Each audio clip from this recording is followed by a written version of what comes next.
நீ ஃபர்ஸ்ட் மரியாதை பேசு ஃபர்ஸ்ட் நீ நோ நோ என்ன உடைச்சு தரலைப்பா ஏங்க வச்சது காட்டு நீ உடைச்சு கை உடைச்சு காட்டு நீ கை உடைச்சு வால்ட் காட்டு நீ வீடியோ எடுத்து காட்டு ஒண்ணும் பண்ண முடியாது நான் ஒண்ணும் பண்ண முடியாதா கிளம்பு முடியாதா முடியாதா 20 வருஷமா வச்சற டாப் மார்க்ல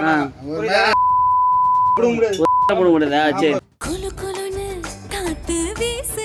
உங்கள் சத்யாவில் குளு குளு AC offer. C Joseph Vijay எனும் நான் என்று தமிழ்நாட்டின் முதலமைச்சராக பதவியேற்ற விஜய் தமிழகத்தின் வழிபாட்டு தலங்கள், கல்வி நிறுவனங்கள், பேருந்து நிலையங்கள் ஆகியவற்றின் அருகிலிருந்து 500 மீட்டர் வரை உள்ள டாஸ்மாக் கடைகளை 2 வாரத்திற்குள் மூடுமாறு உத்தரவிட்டார். அதன்படி முதல்வர் சொன்ன இடங்களின் அருகில் மொத்தம் 717 டாஸ்மாக் கடைகளை மூடும் பணி நடைபெற்று வருகிறது. இது ஒரு புறம் இருக்க, டாஸ்மாக் கடைகளில் அரங்கேறும் முறைகேடுகளும் ஊழல்களும் ஆட்சி மாறிய பின்பும் தொடருமோ என்ற கேள்வி எழுகிறது. மதுபான பாட்டிலுக்கு மேல் ஏற்கனவே அனைத்து டாஸ்மாக் கடைகளிலும் 10 ரூபாய் வாங்கப்பட்டு வருகிறது. அது போதாதென்று முந்தைய அரசு கொண்டு வந்த பாட்டிலுக்கு 10 ரூபாய் திட்டத்தின்படியும் 10 ரூபாய் வாங்கப்பட்டு வருகிறது. இந்த சூழலில் ஒரு சில டாஸ்மாக் கடைகளில் கூடுதலாக எல்லாம் சேர்த்து 30 ரூபாய் வாங்கும் முறைகேடுகள் நடந்து வருகின்றன.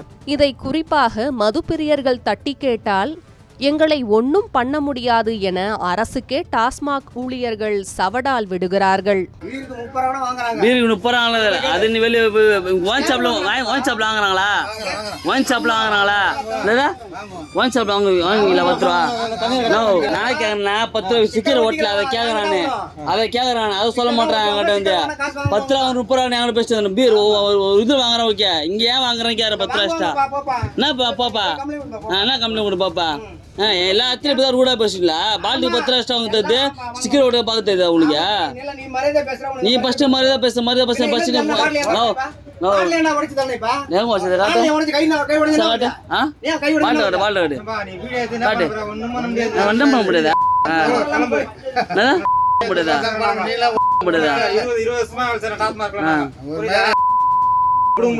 போட முடியாதா சரி. குறிப்பாக பல்லாவரம் மற்றும் சங்கர் நகர் பகுதிகளில் 24 மணி நேரமும் மது விற்பனை படு ஜோராக நடந்து வருகிறது. இது போலீசாருக்கு தெரியாமல் நடக்க ஒரு துளி கூட வாய்ப்பில்லை என்பது குழந்தைகளுக்கே தெரியும். முதலமைச்சர் விஜய் பதவியேற்கும் போது தப்பு செய்ய நினைப்பவர்கள் யாராக இருந்தாலும் அதை மனதிலிருந்து இப்போதே அழித்து விடுங்கள் என சூளுரைத்தார்.